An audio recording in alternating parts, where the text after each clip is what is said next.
Does any senator think it's acceptable for any federal warrant application to include 7 significant inaccuracies and omissions?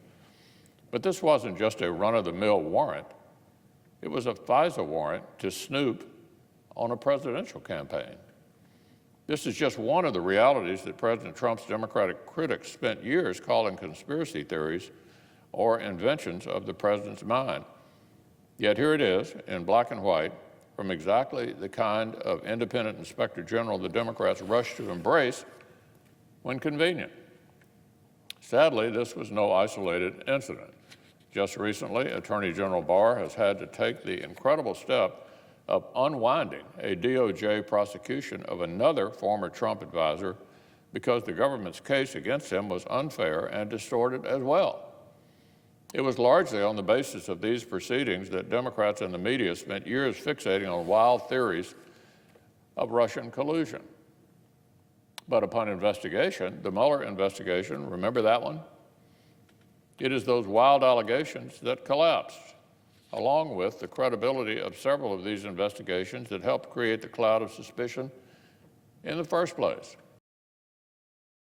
As if this debacle needed even more shocking behavior, I understand a federal judge may try to continue prosecuting one of these cases even though the prosecution itself wants to drop it. The judge has taken it upon himself to go browsing for other hostile parties. Obviously, that subverts our constitutional order in which the executive alone decides whether to prosecute cases. No matter what some Washington Democrats may try to claim, you're not crazy or a conspiracy theorist if you see a pattern of institutional unfairness toward this president.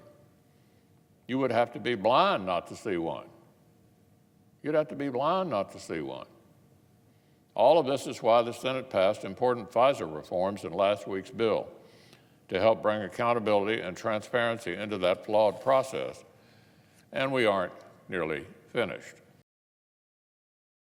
And just yesterday, Chairman Graham announced the Judiciary Committee will vote on a serious new set of subpoenas so the Senate can hear directly from key players like James Comey, Andrew McCabe, Loretta Lynch, and many others to continue getting to the bottom of this.